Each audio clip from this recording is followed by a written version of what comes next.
Can you hear me?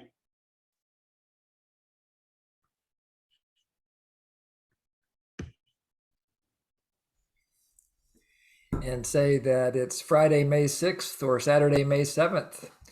And this is Supporting Holistic Systems with Jim and Jory and Patricia and River and Donna and John.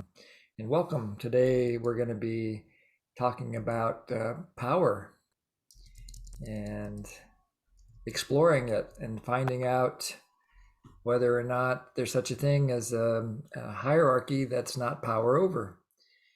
And I'm looking forward to exploring that with you and seeing what we can learn together. And I'm going to start by sharing my screen with you.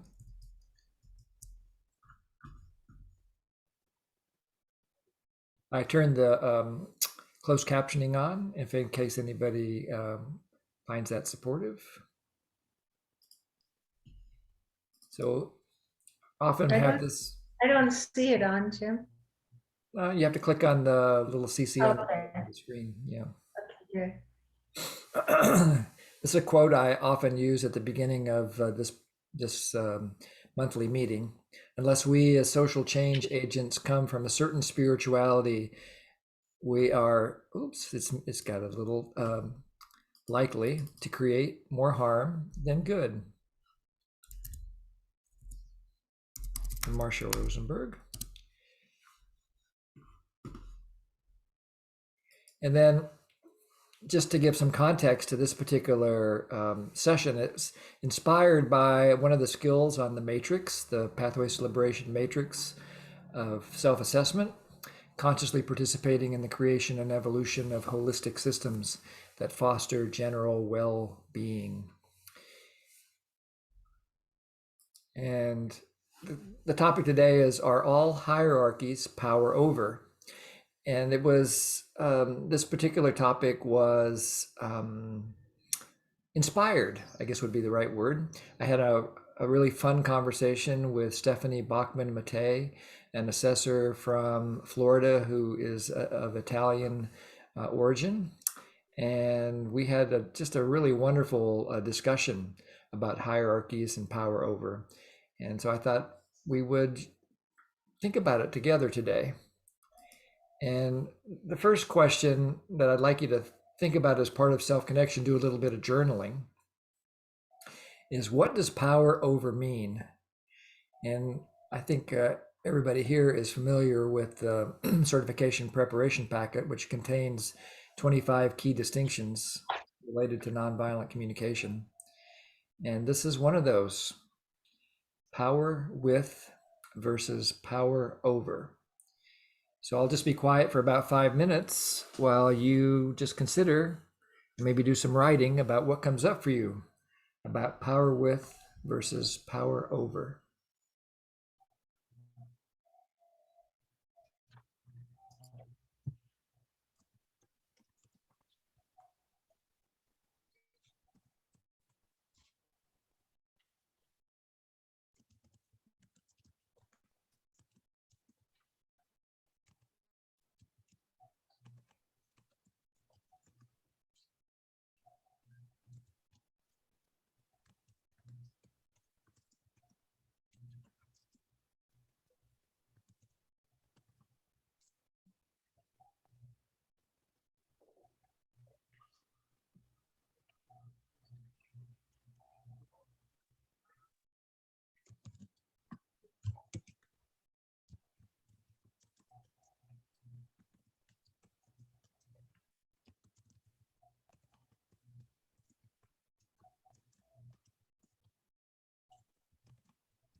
Looks like everybody has completed from what I can tell. Anybody want more time? Okay, then maybe you flesh it out a little bit. Thinking about these other two key concepts that are used often in nonviolent communication, partnership and domination. Mhm. Do those concepts, how do those concepts show up in what you wrote? And if not, maybe you can figure out if they could be added. I'll just add 2 more minutes.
Oh, hi, Yume. Welcome. Hi, Pamela. Soy Fa. Juan.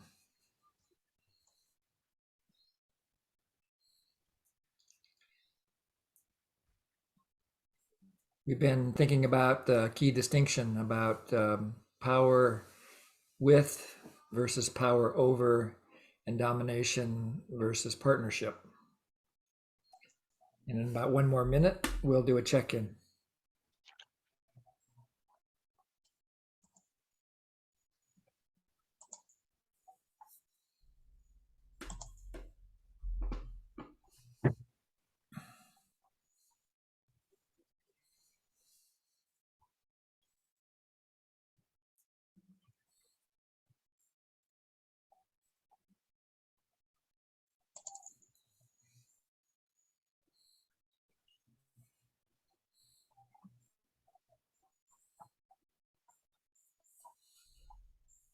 Hi, Juliana. Welcome.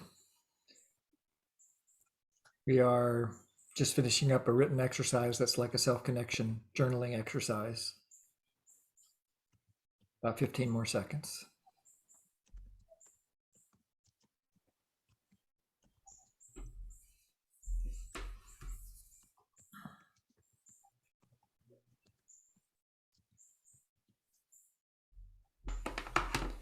Okay. So I'd love to hear what comes up for you as a kind of a check-in round. If you want to have about 30 seconds to a minute to just express what's alive in you about these concepts of partnership, domination, power over, power with. Those are the things we've been exploring, Juliana. Domination, partnership, power over, and power with. And to give you time to think about it, we'll come to you last, and I'll start with Donna. And what's alive in you about these concepts, Donna?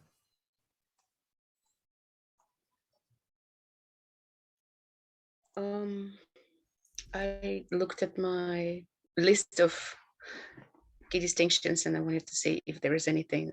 I'm grateful to look at it again and see maybe there is something I want to change. But it seems like I'm in line right now. So right now for me, power is the ability to access resources, which is material, physical, emotional, spiritual, in order to meet our needs.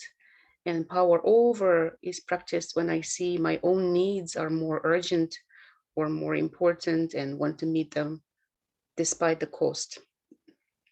And power with is practiced when I have an intention to meet my own needs as well as to support others in meeting theirs, and act in accordance with this intention. And naturally, like it seems like we all share and have resources in different amounts.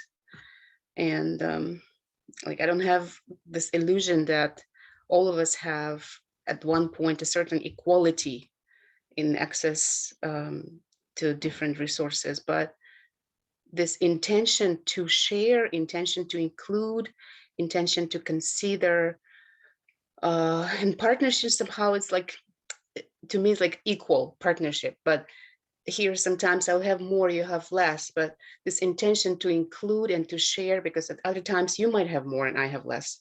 So like the flow of resources between us based on this intention to be, to include everyone.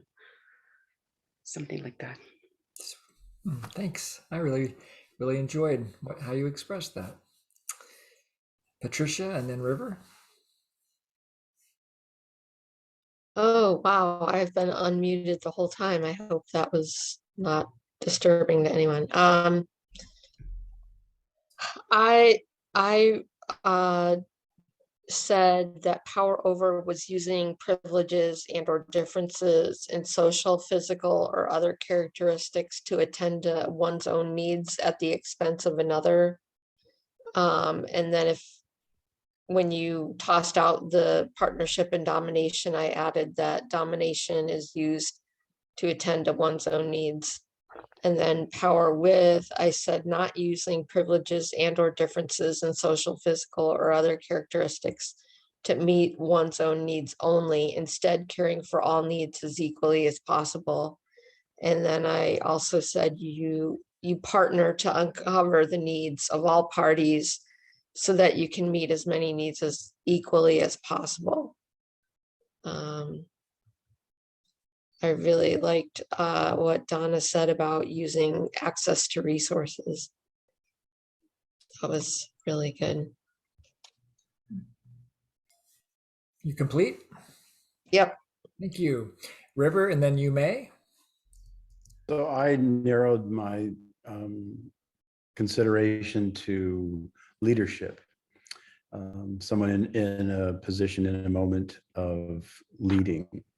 And leading from a power with perspective is coming from a spirituality, referring to Marshall, or a frame of partnership, and doing your best to value everyone's needs equally, or just to, at least to value everyone's needs, to recognize that all needs are valuable. And power, that's a power with paradigm. Power over is some person or persons or groups, their needs aren't seen as valuable as the leader or some other group. So there's a disproportion or a disvaluing of needs. So that's what comes up. You may, and then John, if you want to check in about this, you may. Okay. For me, I put into the MVC context. The power over is I only care my needs to be met, and so I like demand the others to meet my needs, no matter he wants or not. I just want he to to meet my needs is a domination, and the power with is I care about the others' needs. So I would think about how I can meet both our needs, and also put his needs into my consideration. And if he says no, I will also consider how to find the needs behind the no. So this is for me is the power with and a partnership. That's my part. Thanks, Yume. John, would you like to check in? Sure. Basically, I saw power with being two or more people aligned in taking positive action toward a common goal. Power over, I see as one person directing others to act toward the leader's goal. Could be controlling, could be responsible, could be inspiring. Probably requires some sacrifice on the part of the followers, conscious or not. Pass. Complete? Okay, great. I see you muted yourself, so that tells me you're complete. Pamela, then Soy Fa.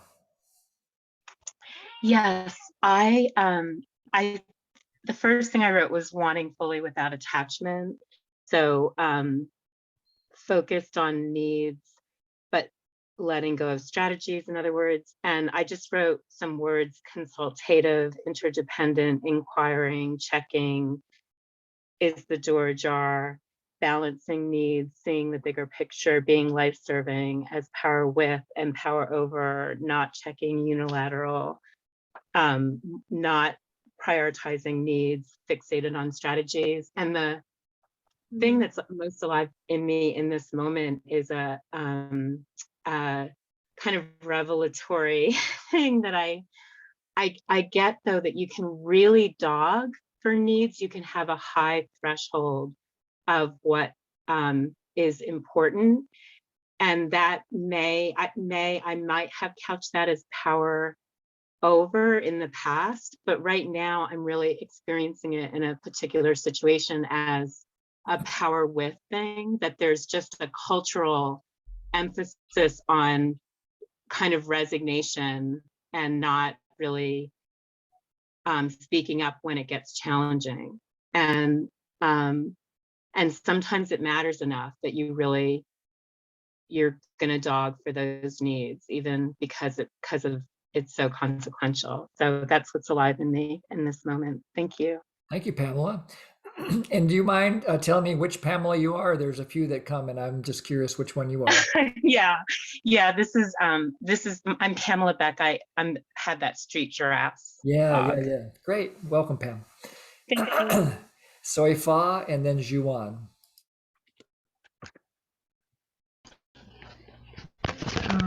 Thank you. I also really enjoyed the way that Dana was sharing about what came up.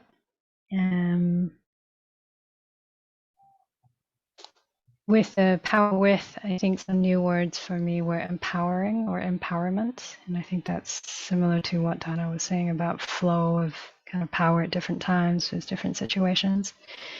There's shared and mutual decision making, even if even the decision to have somebody to make decision, that is, but to have a kind of power, to be in a position to make decisions for others, that itself is a shared decision. That makes sense. Then there's the illusion of power over, the illusion of power with power over, which isn't true power. And a misperception of power, and there's a certain thrill to it, by being in control, but unaware that it's being costly to others and self. Power over is you at sometimes using a strategy of control to deal with anxiety or fear or greed, for being in power. And then lastly, power with also has, in the sense of dominance. Dominance was the first word that came to me. Seeing the other as less than, either consciously disrespecting or unconsciously not being aware of the other person's innate strength and power and value. Thank you. Thank you, Soifa. Juan? Thank you, Jim. I come in late, so I have a really short journal here about power over and power with. So to me, power over is authority to control and regulate stuff. And the power with is like a team up and work together and sharing the resources, intelligence, and care and respect each other. That's my part. Great, thank you. Juliana and then Jory.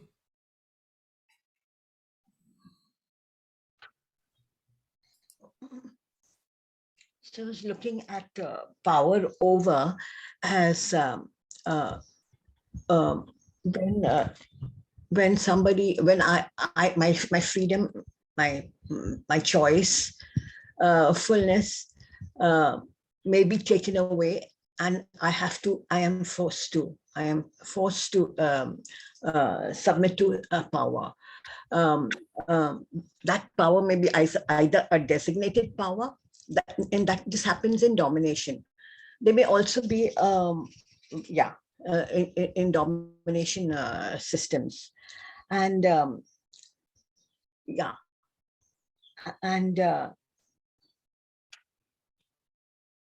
in power under, and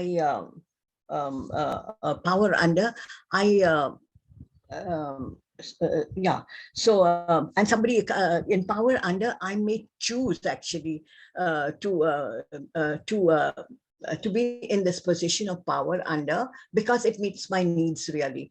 Power over, that freedom is taken away, but power under, I may choose to do it, or again, it may be imposed upon me. I may have no other choice except to be in that position. So my freedom is really taken away in these two, power over and power under. Most often in domination system, it is taken away in I may choose to do it out of respect also for the authority in power under, or I might in the service of my needs, like for my just to meet my own needs. I may have no other choice.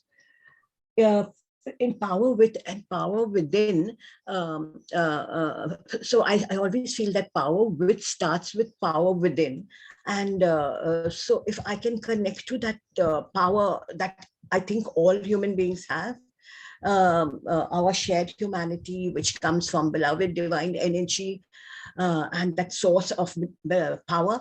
So if I can connect to that life force within me, okay, that is power within, and recognize that same life force in other people, then this comes very naturally for me to have power with, at least sharing the need for which every human being, and including myself, has for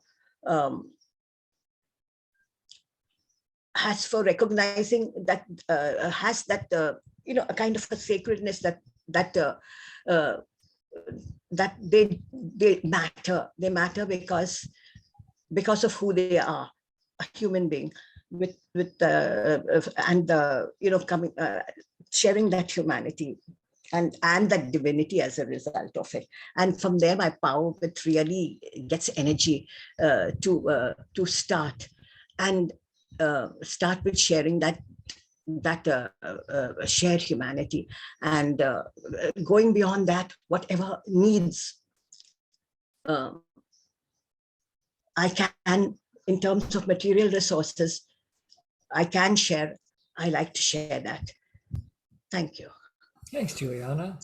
Jory, anything you'd like to say about it? Yeah. For me, power with means that your needs matter as well as mine.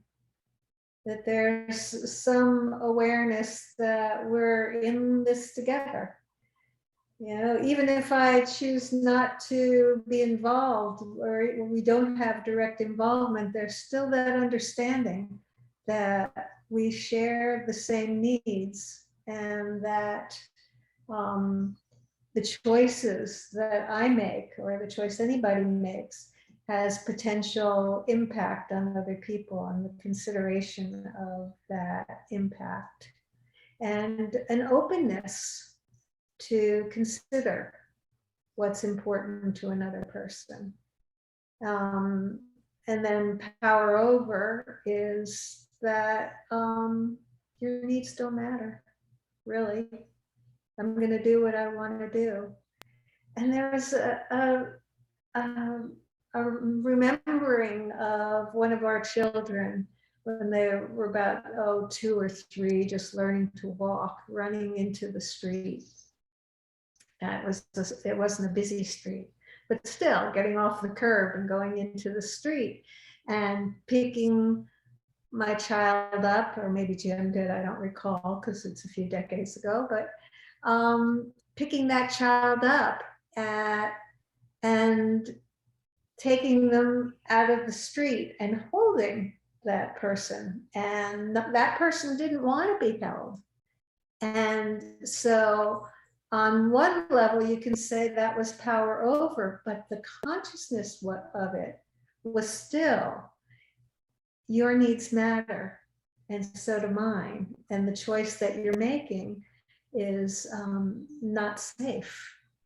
And for me, although that appears to be a power over, for me, that carries that sense of shared humanity. So that's one of the things that came up for me. How about you, Jim? Well, I'm going to do more talking as we go. And so I think what I think is less important than what other people think at the moment, but thanks for asking. Let's see what Marshall thinks. So these are the 4 things that Marshall identified as part of a domination system. And a domination system is basically a system in which a few people control many to their own advantage, according to the theologian Walter Wink, who was, according to Marshall, an important influence on Marshall's thinking. And so there are 4 elements to a domination system. One is suppression of self. In other words, you disconnect from your own needs. The second one would be a system that includes moralistic judgments. Who's good, who's bad, who's right, who's wrong, and so forth. And the third one is Amtssprache, which is a German word. And it relates to something that was talked about during the Nuremberg trials after World War II, when some of the people who were being tried for war crimes tried to explain that what they did was they were just doing their duty. They were doing what they had to do. They were doing what they were told to do. They were following policy and so forth. And I think the literal definition, according to Marshall, for Amtssprache was office speak, kind of bureaucratic talk. And then another element of a domination system is the concept of deserve, that some people deserve to be punished and some people deserve to be rewarded, which implies that somebody has power to decide who gets punished and who gets rewarded. And then this is Marshall talking about himself. I want to make a radical shift in my thinking, so I'm not thinking in ways that take part in the domination systems in the world. So systems train people to think in ways that support the system, and how we are trained to communicate is obviously going to affect our human development.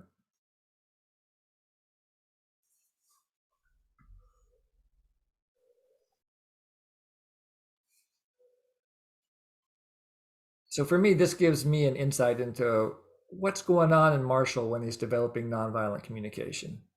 He's looking, as I empathize with what it might be like to be Marshall, he's empathizing with what it's like to be in the world, in a world where some people have power over others. And some people have the power to mete out punishment and give rewards and so forth. And I just can imagine how painful that must have been for Marshall. And then to see one of Marshall's key insights that he talked about was how he saw that the thinking that caused anger is the same thinking that causes a domination system. The exact quote is, "The thinking that creates anger is a certain quality of thinking that supports domination systems." And you can see as you study nonviolent communication and you get deep into it, that how we address anger gives great insight into how we move for that certain kind of spirituality that Marshall was talking about in social change. So the social change that we're doing is coming from power with rather than power over.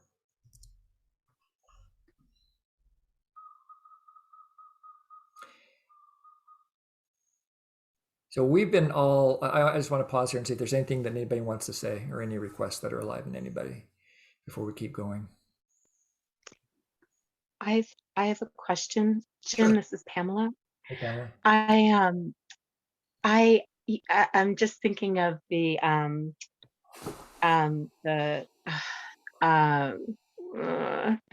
phase, the obnoxious phase when you're Yeah, when you get in obnoxious touch with your wrath. knees. Yes. Yeah. And and I've been intentionally studying NVC for more than a decade, but I'm still kind of in the obnoxious phase in lots of ways, I think. Aren't we At least all? within myself. I can hide it from others when I'm on my, on my game, or whatever. I can channel it with empathy buddies rather than at the person that I'm stimulated by. But I just am wondering if you could offer a little bit of insight about this, because I struggle sometimes. Like, I want to not make anger bad or wrong. And I know that that's not anyone's intention to do that, but I want to embrace its life-serving energy. And yet I also can see where my thinking is colluding to produce that anger. So I'm just, since you and Jory are further along the path in integration of these things, could you offer me a little, like, what it's like down the road a little bit with how anger looks from your point of view? Does that make sense? Yes, it does. And I think rather than answer the question, I'll just keep going, because I think the answer is going to unfold in you without me layering it over it. You already know the answer. I'm absolutely positive, and I'm pretty sure you will uncover it as we keep going. So how about this, Pamela? Are you willing to just wait and then see if the question's still alive in you in about 15? Yes. Yeah. Great. Thank you. Thank you. Anybody else before we keep going? I love the question. Yeah, Donna.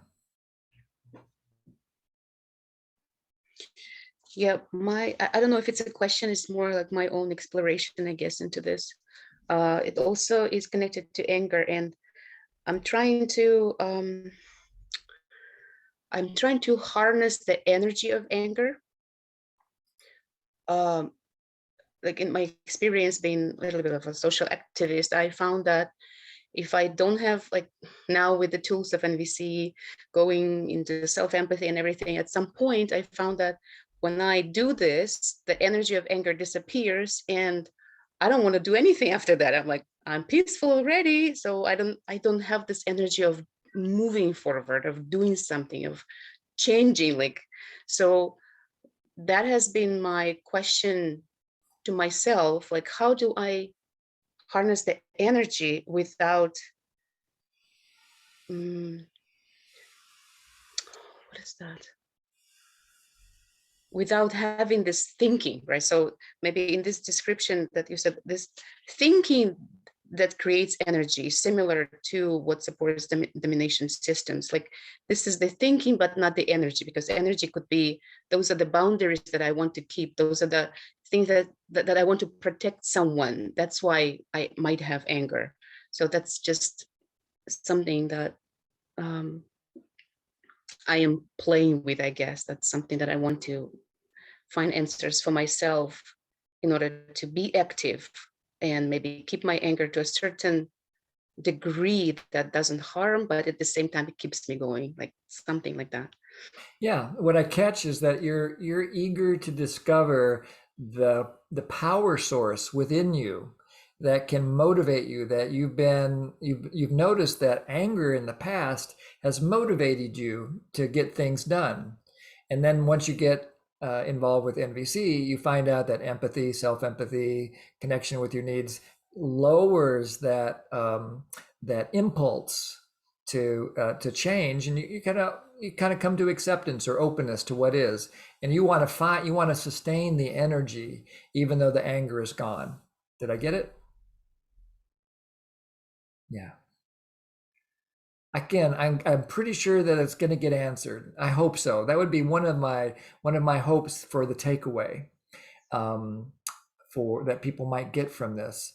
And so let's just find out. Again, let's just find out if my theory is going to hold. Go ahead, Soifa. Thank you. I just want a clarification on the phrase obnoxious phase. I'm not sure what that's referring to. Yeah. So what Pamela was talking about was Marshall identified 3 different stages of developing NVC consciousness. And the first stage he called emotional slavery.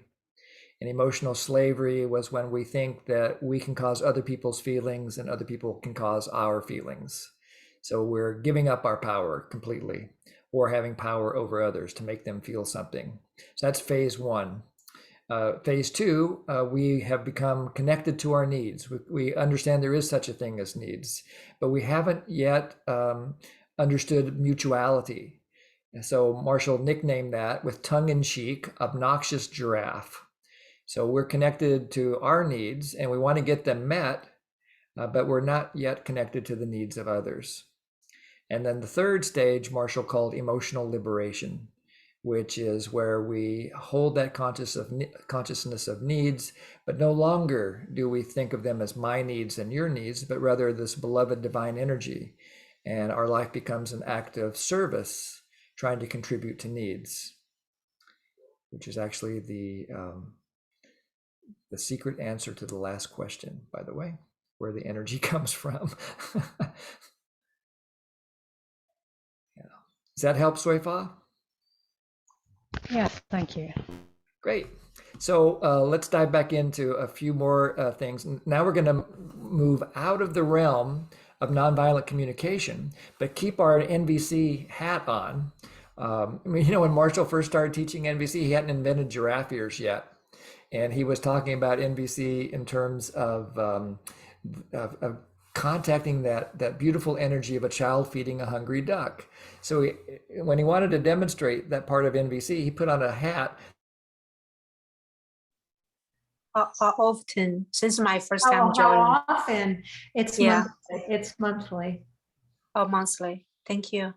Mm-hmm. Wow, you didn't get knocked off, Jory. I got knocked off the internet, but you were here to sustain things. How wonderful. We all were sustaining together. Oh, good. Cool. So anyway, Marshall had this hat, and it was a duck hat. So we're all going to put our duck hat on, and keep our NVC consciousness as we explore something called spiral dynamics, because I think it's gonna illuminate how we work with hierarchies and power. Any of you guys ever heard of spiral dynamics? River has, Jory has. I can't see everybody for some reason at the moment because I'm sharing my screen. So I discovered spiral dynamics at almost exactly the same moment as I discovered nonviolent communication. And so my study of both, I went way deeper into NVC than I did the spiral dynamics, but it really clarified things for me. as I studied NVC. So I want to share a little bit of what I learned. Spiral dynamics is this idea that human societies go through kind of evolutionary changes based on the change in circumstances around us.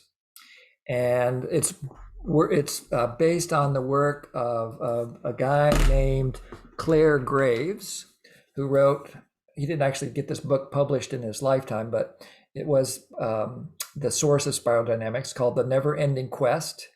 Clare Graves is a man who was a contemporary of Marshall's, about the same age as Marshall, and was doing his work at about maybe even a little bit before Marshall, more like the age of Carl Rogers, something like that.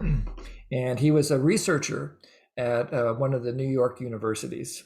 And he did qualitative research where he gave his students like feedback forms to find out something about them. And they were kind of detailed questionnaires. And then he, and probably his graduate students, sorted all these answers. Then he was able to categorize them into certain chunks, like themes. And then these guys came along, Don Beck and Christopher Cowan, and they popularized Clare Graves' ideas, and they called it spiral dynamics. So I'm just going to call it spiral dynamics because I like their color coding. It's a little bit easier to keep track of than the way that Dr. Graves did it. And so if you can now cast yourself, do some time travel and go back in time to when our ancestors were living on the savanna of Africa in the plains. And we had just kind of come out of the trees, and we're beginning to live on the savanna and the grasslands. And our ancestors were just interested in one thing: getting their survival needs met.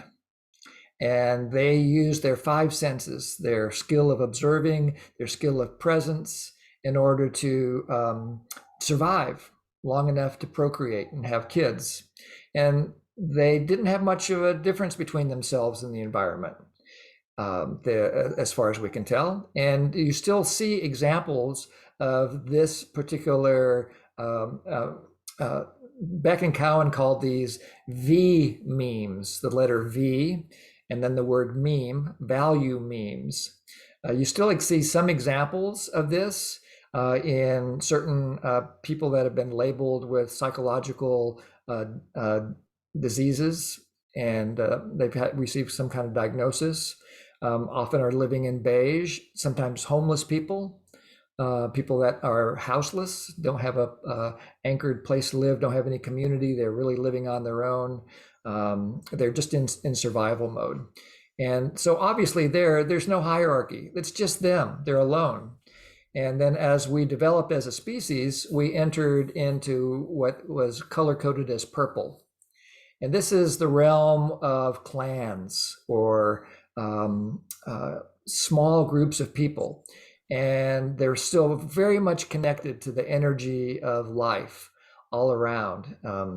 And there is the characteristic of a clan is that the leadership is usually passed on from generation to generation, like kings. Like in ancient Hawaii, for example, there's a long tradition of the children of the king becoming the next king, and so forth, going back in time until the Polynesians actually emerged from Taiwan thousands of years ago.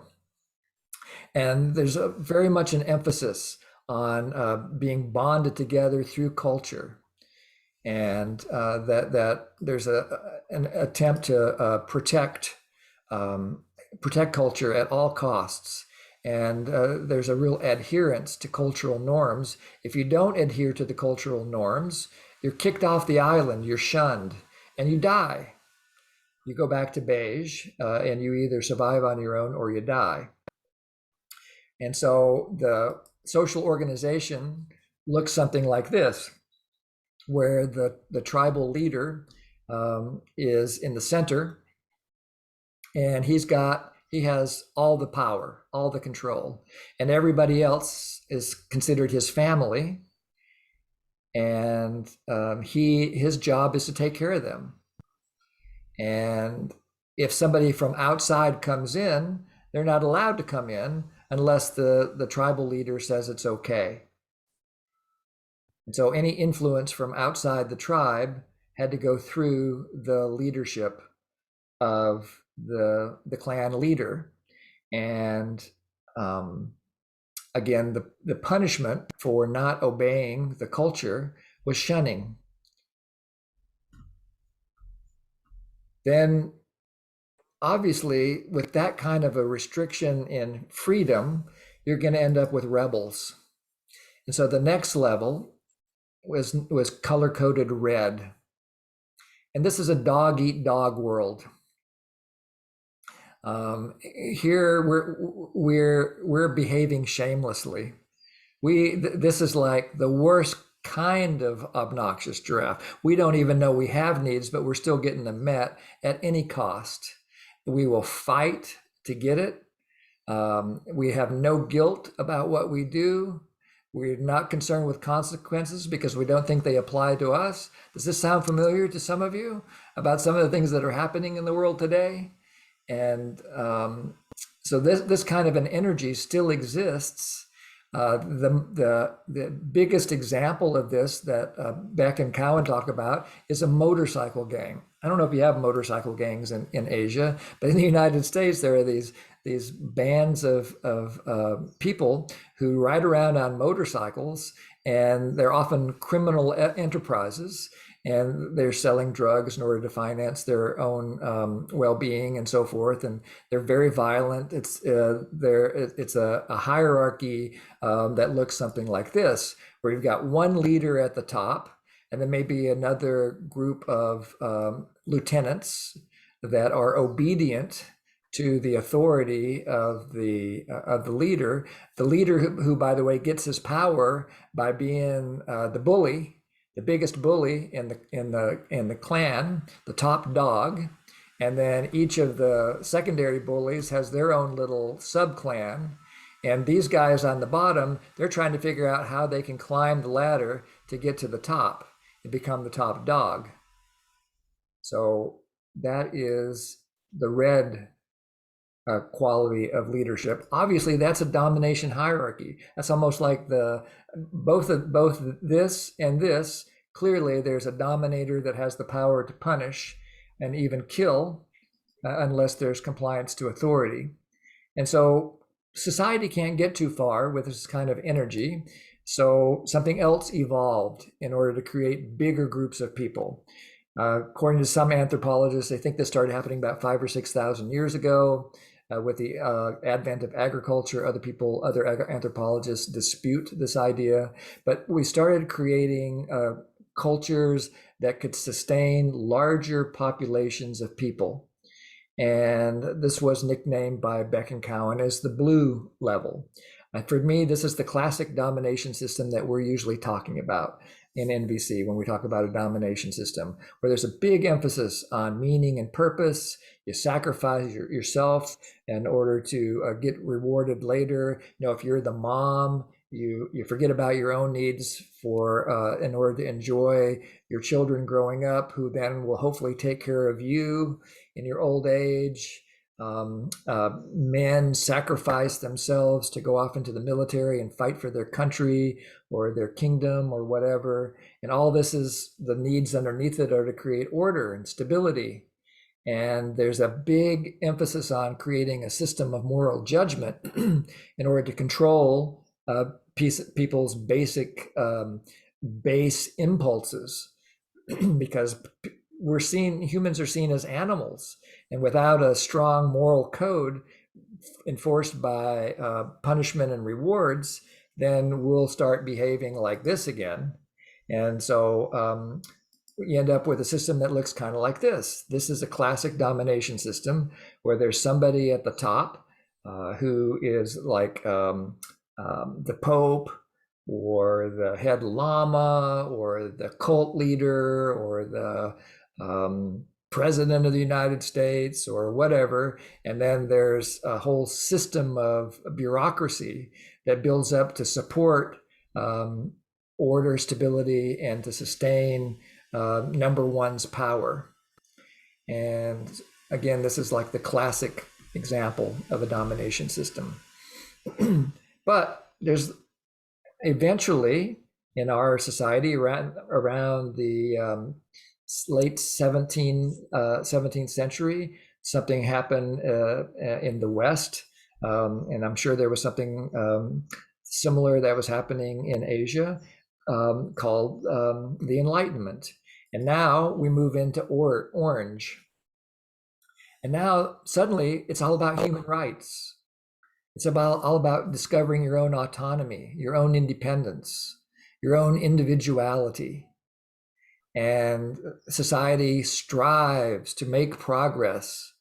You know, you have things like the invention of French and American democracy. Monarchies in England lose a lot of their power and they become more symbolic. And things like parliament are created and so forth. And it's the birth that this kind of new energy creates the ability to discover scientific principles and technology. And the idea of it is to make life wonderful through technology.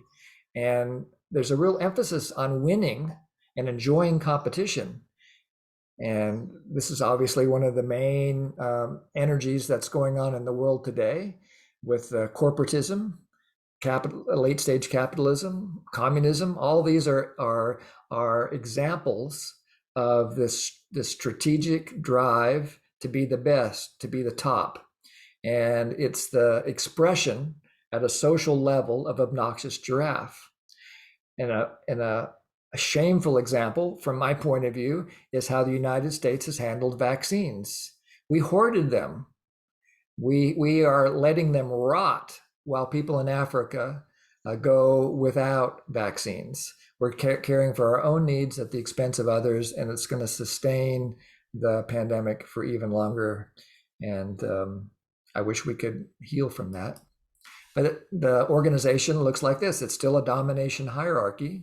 You got somebody at the top, maybe it's the CEO of the company. You know, think of Donald Trump. He fits right in there, and he's got all these lieutenants, and they've got lieutenants, but now there's more flow of connection and energy, at least in a healthy orange system, where the leader is getting feedback from what's going on to make sure the goals of the business are being met and the needs are being met, and so that they can continue to make progress.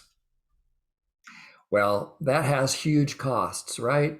And so then in the late 1950s and early 1960s, humanity invented or evolved to green.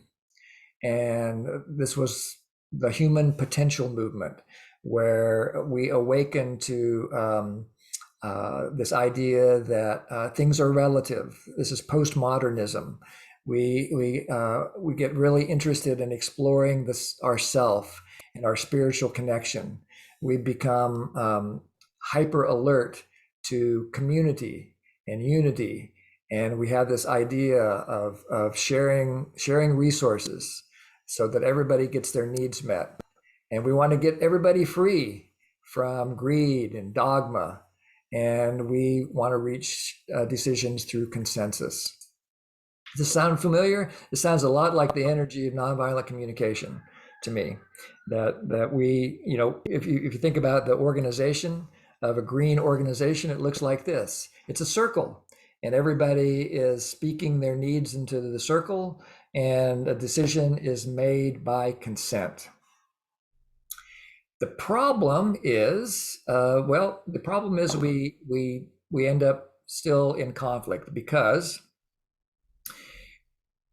green hates blue. Blue hates green. Green hates orange. Blue hates orange. Green hates orange. Green disdains purple. Blue hates purple. So there's all these divisions and polarities that are created because it's all fear-based. There's this idea of scarcity. Every single one of these, what Beck and Cowan called first tier systems, are based on fear and scarcity, that there's not enough for everybody. And so even though we've reached the peak of first tier with green, we are still bound by fear, as you can see often in our community, our NVC community.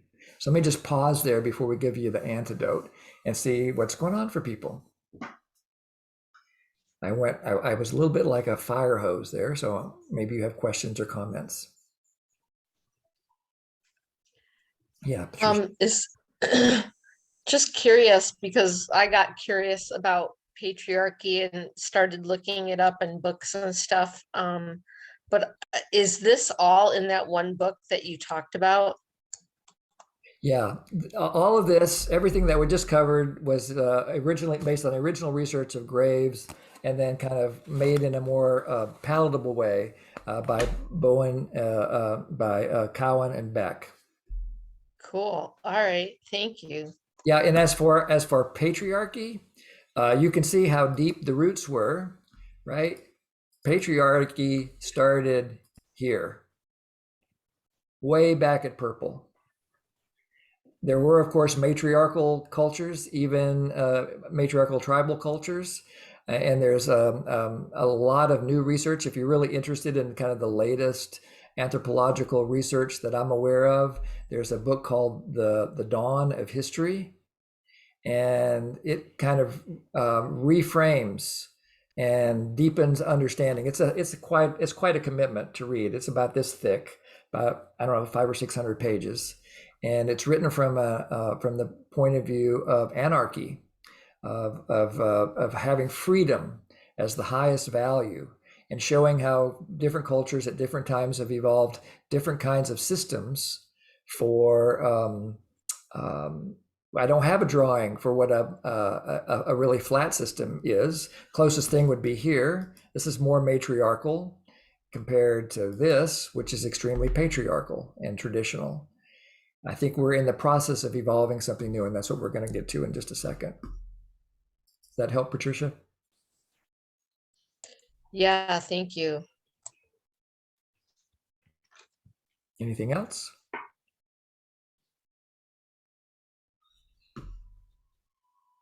Okay, Donna, I'm curious if that gave you any clarity about anything about energy yet, or and also from Pamela, anything about obnoxious giraffe and where that comes from. Either of you have got any insights or comments yet about that? We're not done yet, so I don't expect you to, but I just wanted to check in, see if there's anything that you got yet.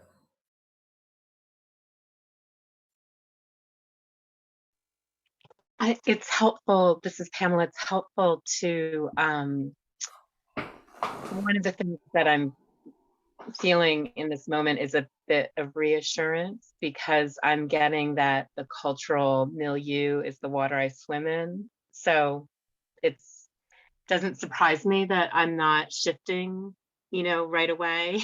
Yeah. That I still have some obnoxious stage in me, because I'm, that's very ingrained at this point and gets reinforced often. So that was, I mean, that I'm not being very responsive, but just the, the thinking through history has been helpful. Beautiful, thank you. And I think your insight is really clear, that what I hear from what you're saying is that this lives very deep in us. All of these systems are very deep in us. All these colors. We're not just one of these things. All of these are inside of us, and they just come out at different times based on the state of our resources from moment to moment. Jory? Yeah, I just wanted to add one of the patterns that this process goes through is it's an us or me, us and me, us and me. So when we're in beige, it's all about my survival. But then when we move into purple, now it's coming together with everybody else. There's a focus on community. based in relationships. And then you go into red, and again, that's just me. It's, you know, me doing my thing, and what I want is what really matters. And then as you go into blue, then again, you're coming back into the we kind of environment. So it's I, we, I, we, I, we.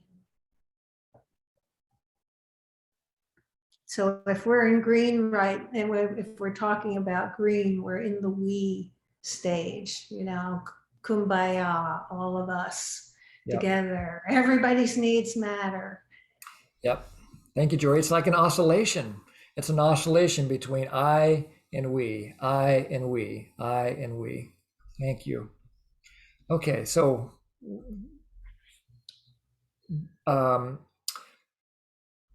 what's his name? Sorry, Claire Graves noticed that a very small number of his students didn't fall into any of those categories. They went somewhere else. And he got really, really curious about that. So he did a lot of thinking about it. And it got labeled yellow by Beck and Cowan. And this is called the leap to second tier. And one of the characteristics of the second tier is scarcity dissolves, abundance is, there's a sense of abundance, and fear subsides, and might even disappear. Because there's, now we're kind of in the land of the Tao. There's an acceptance of the inevitability of how things flow and how forms are coming and going.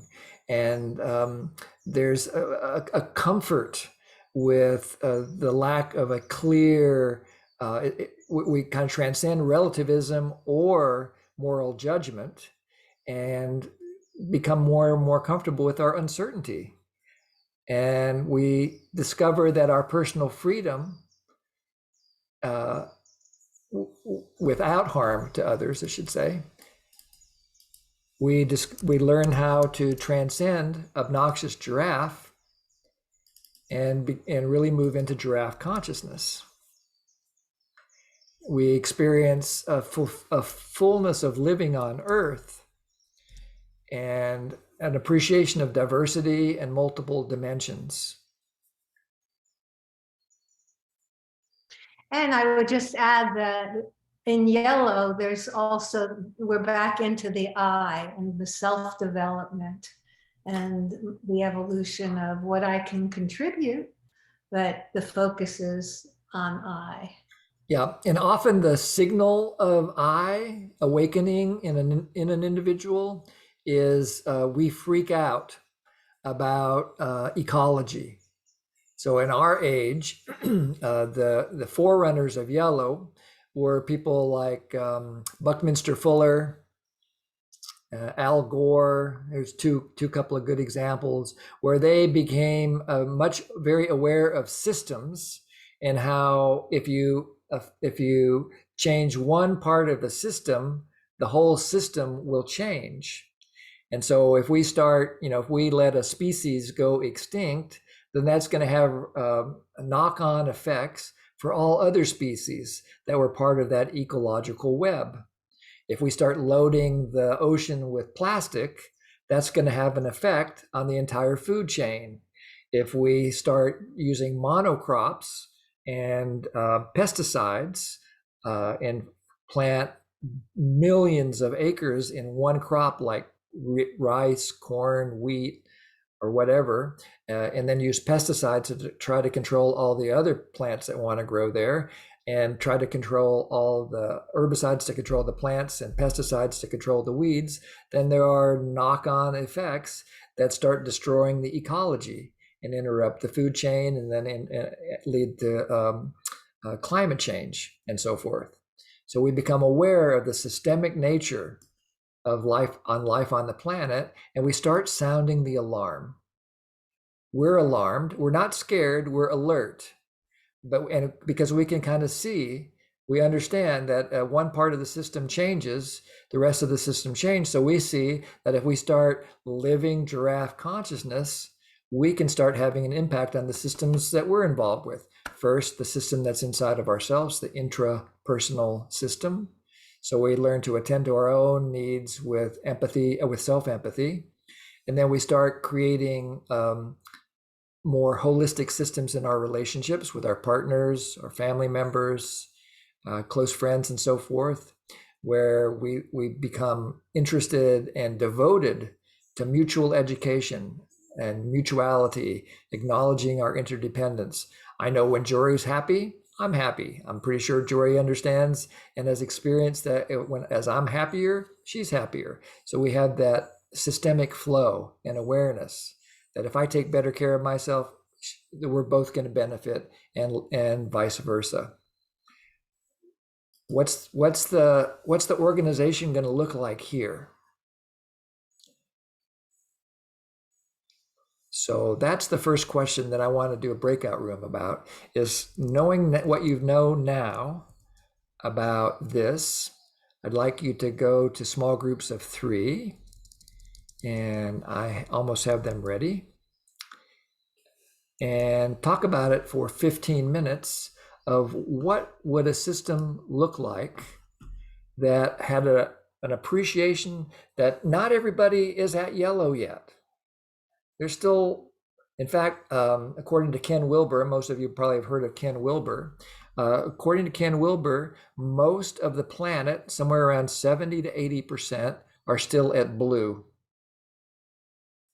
So about 6 billion people are at blue or below. And maybe it's even more than that. So what do we do? How do we have this consciousness of nonviolence and systems thinking, creating holistic systems, acknowledging that not everybody is where we are? So think about that and talk about it for about 15 minutes in small groups. I'm going to set up the breakout rooms, assign manually, create. Are you planning to go into a group, Jim? No, I'm going to go take a bio break. Okay, so I intend to also. Okay. All right. So here we go. I need to add 2 rooms. Okay.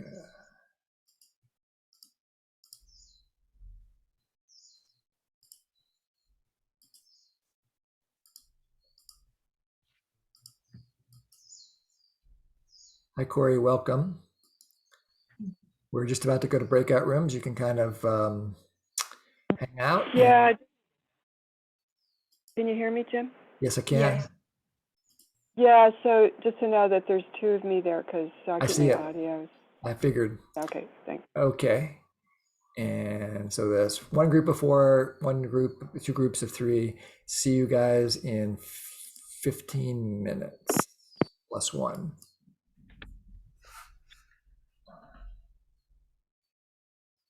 Okay, we're back. And sorry, I missed your feedback earlier, River. I will try to slow things down. Has my internet been bumpy today? Yeah. A little bit, just a tinge. Your voice would go out just slightly. Okay, I'm going to turn my VPN off and see if that helps. Sometimes that helps.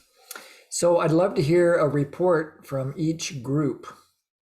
If someone would just be willing to do a 1-minute summary or so about what you took away.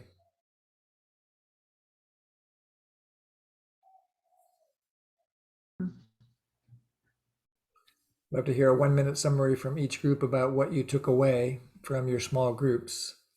So starting with room 1, Juliana, Pamela, and Patricia. Would someone say something about what you learned in that group? And you can speak up even if the other people want to say something, they can too. Sure. Go ahead, Patricia. I think we're we had some differences. I just, for myself, feel a little numb about it, and yeah, a little numb about what's going on. Probably from overload, from hearing it a lot, and just not knowing how to handle it except just go on with my normal day and feeling powerless. I know Juliana and Pamela had some different takes on that. Okay. Do you want to add it, Juliana? So Jim, I mean, we really feel overwhelmed with what is happening in the world, really. Looking at Ukraine, looking at some other situations, and where we feel kind of really powerless, and you can't imagine what is happening, so it's difficult to even think in that sense. And so the only hope is instead of and then you said like 75% of the planet is at blue, and people still so fear, caught up with fear. So can you please share with us something about how we can get out of this and still, for me, what came up is what gives me hope if I can influence at least my circle of contact around me, and live in that consciousness that I'm so longing for. But beyond that, it's so overwhelming. It's almost like suffocating, like we're in so much in slavery still and needing to be liberated. Yes, I catch your mourning. I catch your mourning, and this is pointing, by the way, to the answer to Donna's question about where does the energy come from to keep doing the work. Once we transcend anger or move towards transcending anger, then what's left are despair and gratitude. So those are the two energy sources that we can rely on. So you learn to mourn. You learn to mourn that probably in our lifetime, things are not going to change as much as we would long for them to change. They might, but we need to really work with our despair and our mourning and get connected to the needs. And then through mourning, we shift to gratitude for the beauty of the needs, the living energy of the needs. And that becomes a secondary fuel source to replace anger to do social change. So we get motivated by the joy of contribution. So even though we can't shift 75% of the planet, we can shift ourselves. And we can help to start shifting our communities, our local communities, our families, and so forth. And get enough people doing that, then we can have a big shift in the planet. Let's go to the second group. So there's time for everybody. Room 2, who would like to just say something about where you're at after this 15-minute discussion? Either Juan, Yume, or Soifa.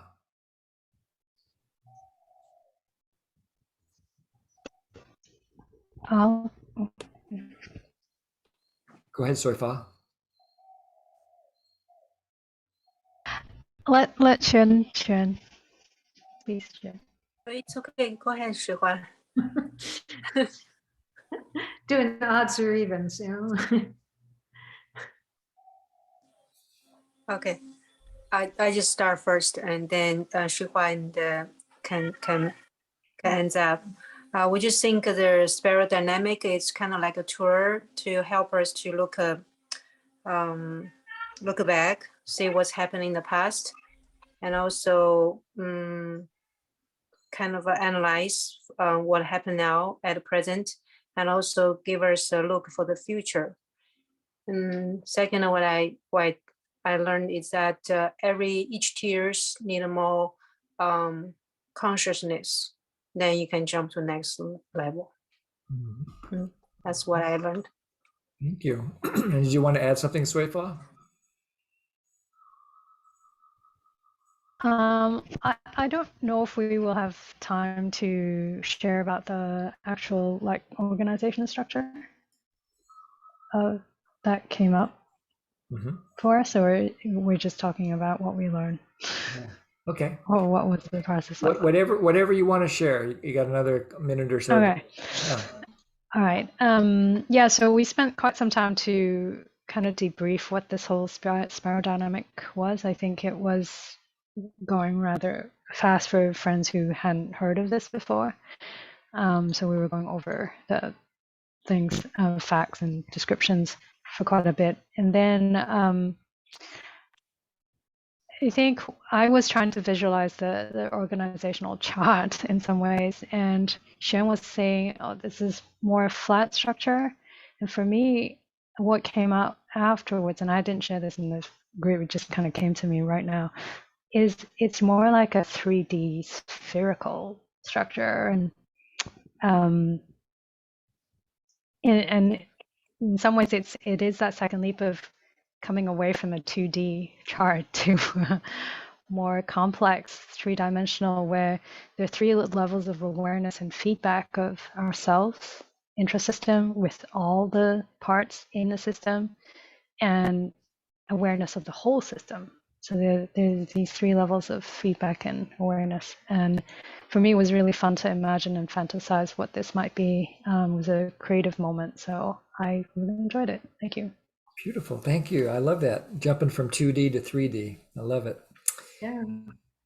And someone from the group room 3, Corey, Dana, River, or John.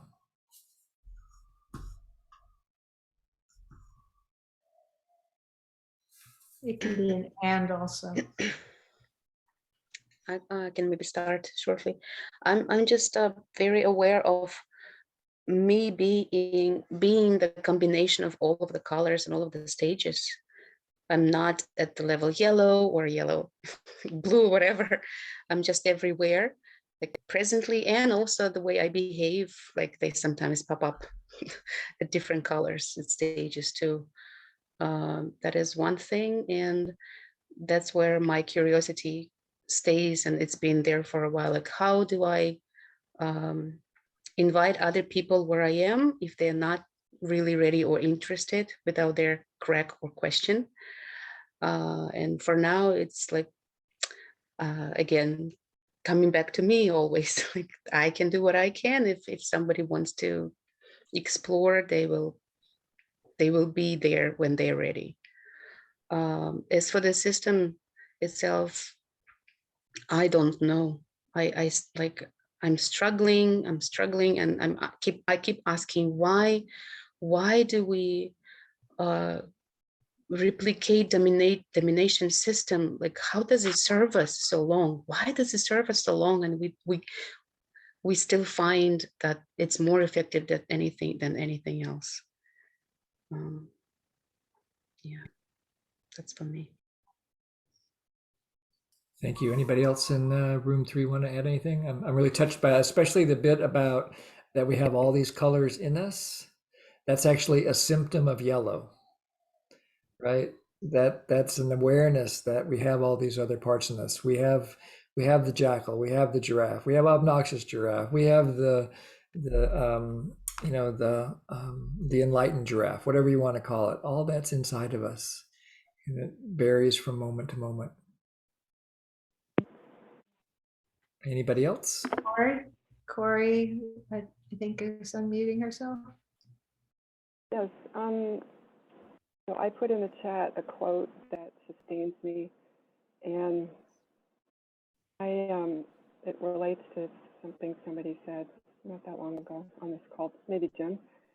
But I saw it happen in a small scale when working with a group of very dedicated, committed people in my local city around an issue, working with the government that most cities have not been able to turn around. And it was exactly that. It was a committed group of people that put aside our differences, or just allowed for our differences, so we could accomplish something very important for the good of everyone, really, the planet, all life. And so we had that unity of a higher consciousness, you might say, as a goal, even though we still had our differences, and including political. You know, we were able to actually stick together during a lot of stuff. So to me, that was a model, a see on a small scale, that this can be done if people are really dedicated. I think that's, you have to have commitment, because it's not easy. And changing anything is not easy, right? And you're going to have ups and downs, and, you know, but we have the tools with NDC to deal with conflict. And so I have hope. I do believe that it's small groups of people that will be changing this. And I love that Margaret Mead says that's the only way it ever has. So it's encouraging to me. Yeah. I wanted to share that. I really catch your faith, your faith in the power of we, when we have a common aim, we have a mission, and we have a vision, that then we can come together and we can literally change the world. Thank you. Yeah, and I would like to add that, since I've just been starting the certification process, I'm hopeful that about changes in the CNBC structure, which in a lot of ways has had some of the stuff that we want to change, right?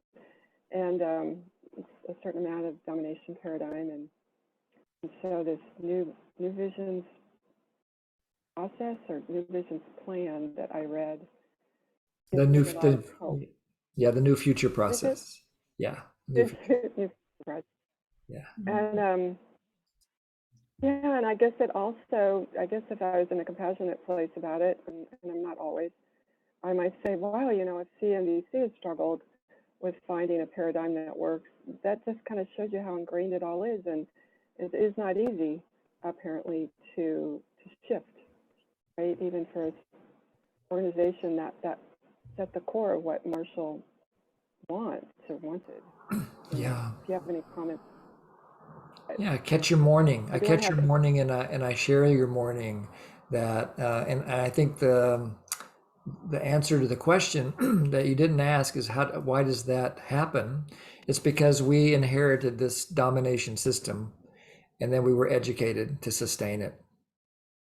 It's in all of our myths. It's in all of our fairy tales. It's so deep in us that we unconsciously will replicate it until we consciously stop it, and it just takes time. Which goes to the commitment. Yeah,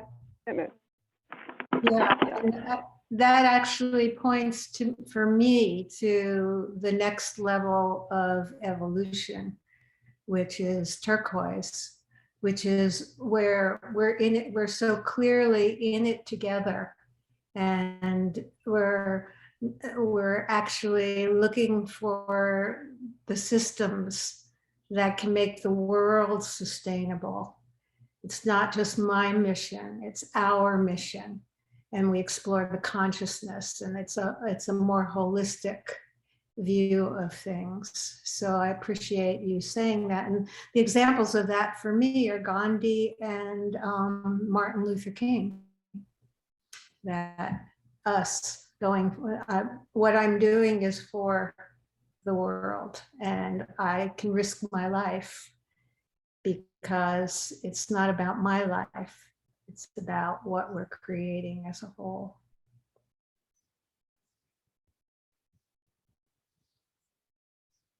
We shift from I and this kind of moving towards an integrated self, which Marshall always started his IITs with creating a life-serving system inside yourself. So no wonder it's hard to create an image of a system that involves just one person. But when you start thinking about parts and the constellation that is within us, like some people talked about, of having all these different layers and levels in us, and then the three-dimensionality of it. That's why I love, actually, I think the structure would look like a spiral. It would look like one of those shells, those three-dimensional shells.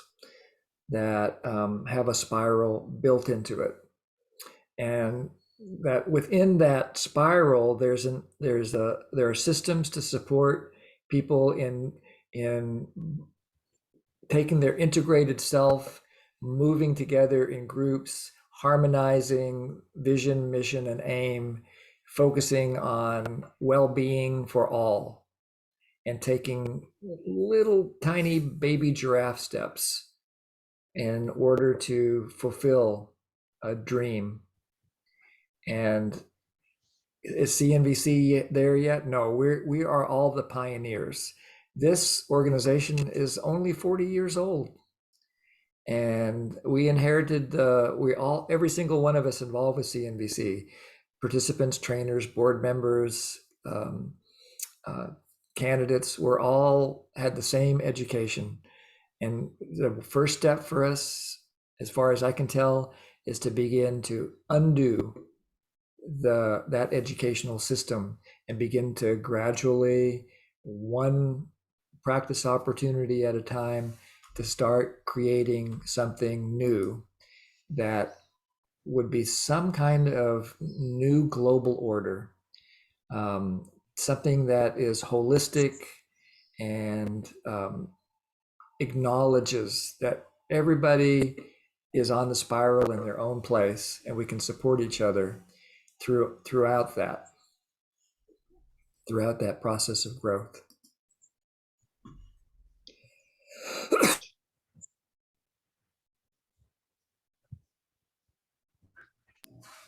Let's just take 1 minute to be with what we've explored together today.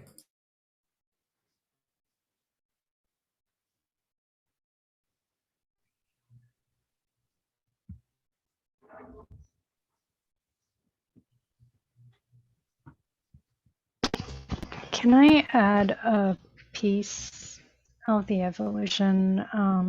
Sure. Just in terms of biologically, if we look at our nervous systems, our previous evolutionary nervous systems don't go away. Our reptilian brains, we have a reptilian brain, so I think this also is true for consciousness development or evolution, that previous stages do not disappear, they integrate.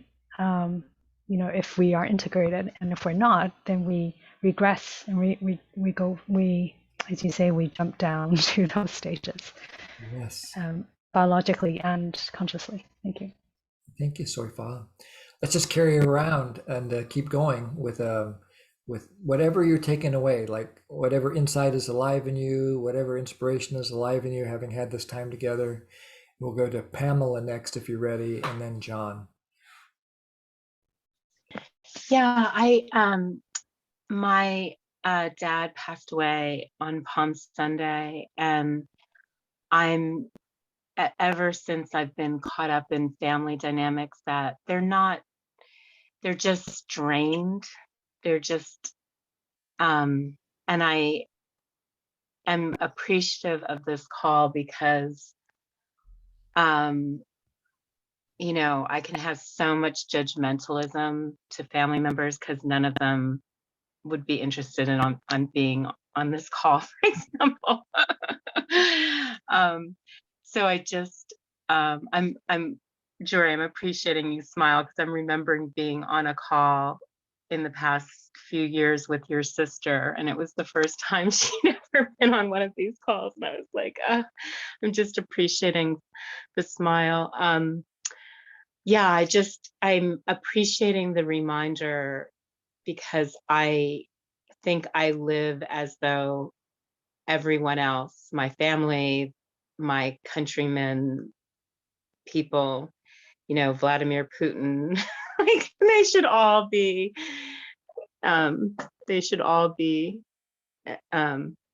morphing into a different color quickly.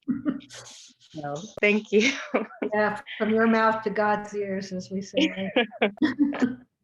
Yeah, thank you, Pamela, and I'm sorry to hear about your loss. Mm. Yeah, thank you. John, and then Corey.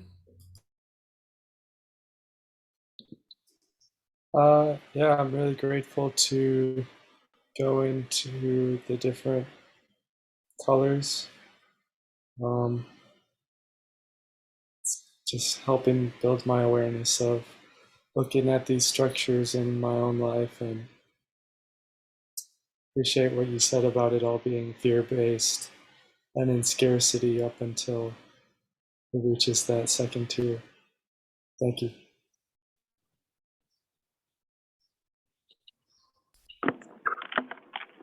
Go ahead, Corey, and then Schwan. Okay, am I unmuted? Yes, you are. Yes. Yeah, I appreciate the reminder and the more understanding about the history of all of this and how ingrained it is. It helps, I guess, to have more perspective or understanding or something like that. And at the same time, it's kind of adds, it could go the other way in me where I could start getting discouraged, like, will we ever get out of the mud? But then I would hold back to my one really incredible experience in my life that change is possible with, you know, commitment, persistence, and people that hold the dream. We have to hold the vision and dream, and keep on keeping on. And I just, what else? Actually, do we have any other choice? You know, we can only be who we are, and we influence the people in our circle of influence, whoever those people are. And I think that's how it grows. How else it would. So, yeah, I guess patience is part of it. Mm-hmm. Yeah. And also, I do believe that, like Donna was talking about, like how do other people get attracted to, or know about this, or how do we find them, and how do they find us? And that's something that I think we could talk about more, how we connect up with people that want this already. They just don't know we exist, really. Yeah. Maybe partly because of the name, but nonviolent communication doesn't signify to have them, like these bigger, what are we talking about here? Ideas. It's not inherent in nonviolent communication, so there may be a need for some explanation and bigger picture thinking to help the public find us. That's my, thank you. Thanks, Corey. Juan, and then River. Yeah, first I feel very happy I'm able to join this session, and I'm very gratitude to you been doing this, and this topic is bring me a lot of thinking, a lot of thoughts, which is kind of deep for me to know, to understand, but it's a very good start. And I also I feel like when you said we are like a pioneers as a part of a NVC learner, and we have awareness, consciousness, and so I just very proud to be one of it. Thank you. Glad you were here, River, and then Donna. I feel really blessed and happy to be in this circle of friends that's so international, in my view. I guess what I'm taking away is remembering that it seems like each one of us is always looking through some sort of frame. And if it's a frame of authoritarianism or a frame of holistic view, it helps me empathize. It helps me with a level of understanding and self-understanding and understanding of others. Like what frame am I using to understand the world? Because there's no other way. So that's what I'm with now. Thank you, River. Donna, then Juliana. I'm staying with my awareness of me being lost, still lost. And this helps me to be humble and also accepting, in a way, my own experience with experiences of so many other people.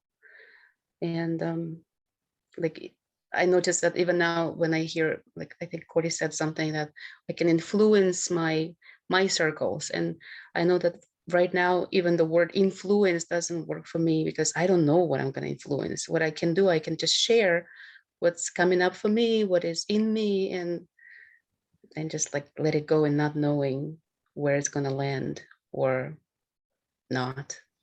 So I'm humble in my experience of being lost. Thank you. Thank you for sharing that. Juliana, then Jory. So I am really grateful for this exploration and this clarity which I got. And the clarity I got was that even though I have a sense of hopelessness, I can mourn that, and then I can move to gratitude, and gratitude for the beauty of that need. The second thing is that me and we, that my self is a part of that,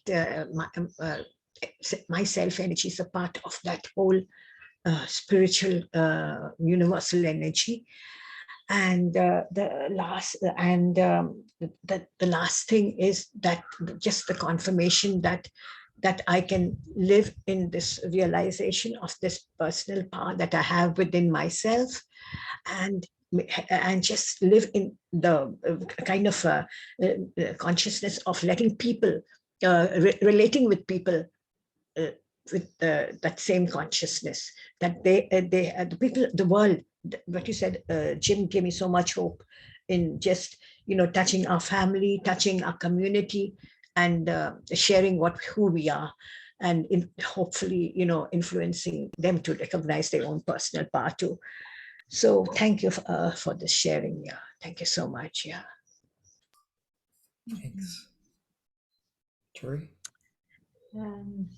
I'm really touched with the sense of partnership that I experience here. I appreciate all you did, Jim, to put this together, and I really appreciate all of you walking together on this path as we explore what it really means to evolve and to take care of ourselves and each other. So thank you very much. A pleasure for me as well. I really enjoyed hanging out with you every single moment of it. And I look forward to the opportunity of going deeper into this at some future date. Really touched by your humility, Donna. As I was preparing for this over and over again, I tasted humility, like, boy, oh boy, I'm going to sound like I know what I'm doing. And I really don't. I really don't know what I'm doing here. And I was really struck by, and I recommend that you all listen to the call from yesterday morning. For me, it was the morning, but yesterday there was a call in NVC Academy with our 3 Ukrainian certified trainers. It's a free call that you can get to on the NVC Academy website. And I have never been more humbled in my life as an NVC trainer than listening to these 3 trainers talk about what their experience is like as refugees and having their lives completely upended because of this war. And yet they continue to work with their enemy images. They continue to work with their ideas about protective use of force and so forth. It's just really, really sweet for me. So I really recommend that you listen to that and journal about it. And then the last thing I want to end with is my idea about NVC is this image I stole from Ken Wilber, but the world needs a spiritual conveyor belt. Somebody that can help people no matter where they are on the spiral to move up one level. You can't skip levels according to the spiral dynamics theory. You can't skip any of these levels. You have to go through them all and awaken them within yourself. And so NVC is that spiritual conveyor belt. It'll take people, whether they're, no matter where they are, even if they're in beige. There are stories of Marshall connecting with people that were likely in beige, and his compassion and holding them helped them to move into relational space. And that that NVC, when we show up with compassion and love and empathy and care for ourselves, we can help anybody, including ourselves, move up the spiral and deepen our own experience of compassion. So with that, I look forward to our next connection. Thank you for being with me and all that you do, all the 10,000 things that you do to create a more compassionate world for us. Aloha. See you next time. Thank you. Jim, how do we access these calls? What website? Yeah, I will. I'll give you. I'll send an email with the next reminder for pod calls, and in that there will be a link to this recording and the slideshow. Is there one website where you have all the pod recordings that's separate? It's being built. It's in process. It's on the conveyor belt. Okay. Yes, got it. Okay. All right, that's very helpful. Okay. Thank you for all your work. All right. So Bye-bye. helpful.